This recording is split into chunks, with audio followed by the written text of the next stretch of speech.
сегодня речь пойдет о моменте, когда Вакнет сошел с ума и начал банить честных игроков, а именно с конца апреля и до середины мая. И так сложилось, что мне довелось попасть под это почти раньше всех и получить не меньше 14 временных блокировок. Я не использовал читы или какие-либо баги игры, и тем более не пытался получить баны намеренно ради контента. Я просто хотел поиграть, отчего мой случай становится уникальным для исследования самого Вакнета и то, как он возможно работает. Так что приготовились внимательно слушать, смотрим спонсора и погнали. Надоел стандартный нож? Как же хорошо, что на Epic Drop можно получить новый совершенно бесплатно. Ведь там проходит новая операция наподобие Battle Pass'а. Выполняй несложные задания и зарабатывай очки для продвижения уровня. На 15-м можно получить тайное АВП или перчатки, а уже на последнем долгожданный нож. Сам же Battle Pass стоит 500 рублей, но по моей ссылочке в описании вы получаете 100% скидку. На сайте также появился и новый режим Chicken Run, в котором можно бесплатно выбивать различные призы каждые 6 минут. Но правила простые. Вам нужно уворачиваться от пуль, перебираясь по ячейкам, дабы спасти курочку. Так, я не понял. Ты все еще здесь? Бегом переходить по ссылке в описании.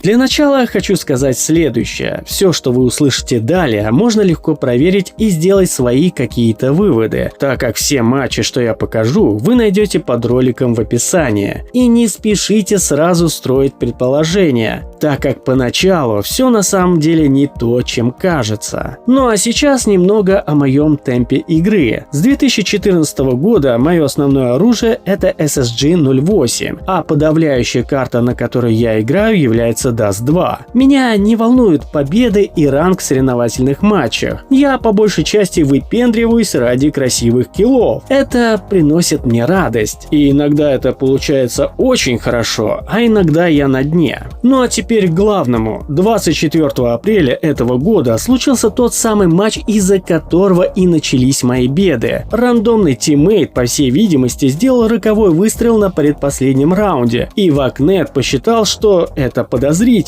Ну а в итоге появилась заветная табличка, от которой я поначалу был в таком восторге, мол, ну наконец-таки эта параша заработала, что на радостях даже написал в чат. Представили мое лицо, когда я увидел, что бан дали всей моей команде почти на сутки. Я так был удивлен, потому что тиммейт подозрения у меня не вызывал, нежели противоположная команда, даже после просмотра всей демки. Однако веселье началось уже после истечения первого бана. Я хоть и смог отыграть в тот день пару матчей без происшествия, однако где-то на третьем Вакнет дал о себе знать. Видимо, ему не понравились мои киллы и некоторые прострелы, в которых на самом деле нет ничего подозрительного. Ведь стиль игры не менялся, все так же SSG и погоня за красивыми киллами. И я бы не сказал, что отыгрывал прям очень хорошо, но Вакнету хватило 3 матчей, чтобы меня осудить. И как итог, бан на 3 дня. Ладно, дождался, пока и этот срок кончится, и тут же пошел играть. И я как-то не совсем ожидал, что в первом же матче я снова отлечу в бан, но уже на 14 дней. Я, конечно, в этом матче разошелся, но не сказать, что играл как боженька, чтобы меня сразу затушить с первой же каткой. Отчего у меня в голове засела мысль, что чем больше банов я получаю, тем быстрее меня банят. Спойлер, я оказался прав, но об этом чуть позже. Ведь сейчас будет максимально смешно. Мой друг попросил меня поиграть на его аккаунте, пока он будет в отъезде, дабы выбить еженедельный дроп. Понимаете, да? По идее, другой аккаунт и ничего не должно вроде произойти. Ну а играл я максимально дерьмово. Мало того, что я был чуть ли не на последнем месте, я даже и не знаю, каким чудом мне удавалось кого-то убить. Но нет, я убиваю на шарте врага, которого, сука, было видно, но задеваю при этом угол стены. И бац, снова ваклайф, и причиной являюсь я. Мой друг, конечно же, был в восторге от того, насколько классно я залутал ему дропчик. И, конечно же, после этого случая я не только ему помогал с получением временной блокировки в игре, но думаю, чтобы уловить суть, вам хватит и этих демок. Ну а теперь поговорим о моем анализе, что, черт возьми, времени это было. Исходя из всех матчей, которые я отыграл и получал баны, по всей видимости, они на тот момент снизили параметры, за что игрок мог получать подозрения. И благодаря утрированной настройке Вакнета можно предположить, как оно работает. В общем, как это вижу я? Для Вакнета все игроки, заходящие в матч, являются автоматом подозреваемыми, даже если ничего не происходит. Есть что-то наподобие максимального порога подозрительных действий в матче, наподобие баллов. Каждый игрок по-любому их совершает, но не преодолевает тот порог подозрений, который способны преодолеть читеры, по мнению разработчиков. И тогда случается временная блокировка, а те, кто не получили ее, по итогу баллы обнуляются. И если это так на самом деле, то о каком искусственном интеллекте и нейронной сети может идти речь? Это банальный скрипт, и то не идеален. Возможно, данные и обрабатываются нейронкой, но не она задает параметры. Ну а теперь немного фактов. Временные блокировки имеют уровни. И забавно то, что сами разработчики этого не скрывают. То есть вы не просто получаете с каждым баном увеличенное время. Нет, это, сука, уровни. И чем выше уровень, тем быстрее тебя банят или жестче следят за твоими промахами. И благодаря тому, что я оказался в матче, где случился вак-лайф, меня и начала трясти система. Баны, кстати, также способны и обнуляться, но делают это иначе и тоже по уровням. Допустим, вы получили 14 дней. Это 3-й уровень. Если неделю вы отыграете без происшествий, ваш уровень станет 2-м. И в случае блокировки вы получите не 40 дней, а снова 14. Короче, что-то в таком духе. На каждый уровень 1 неделя. Ну а теперь, за что же меня банило на тот момент? Наверное, вы сразу же подумали на SSG-08. Отчасти это так. Но на самом деле Вакнет не определяет оружку. Его заботит скорость вашего передвижения в момент выстрела, угол обзора и дополнительные препятствия по типу стены, дыма и так далее. И так вот сложилось, что SSG-08 и Deagle имеют большую скорость передвижения, бронебойные пули и нехилый такой урон, что в совокупности приводит к триггеру, особенно на тех картах, где легко достичь данных комбинаций. В моем же случае это Dust 2. Ну а что же мы имеем сейчас, на данный момент? Вакнет на самом деле работает, но настройки настолько убогие, что на многие случаи он не срабатывает. По моему мнению, он хоть и способен уберечь нас от рейдж-читеров, но походу никогда не будет выявлять легит. И при каждой попытке их это сделать, будут страдать и честные игроки,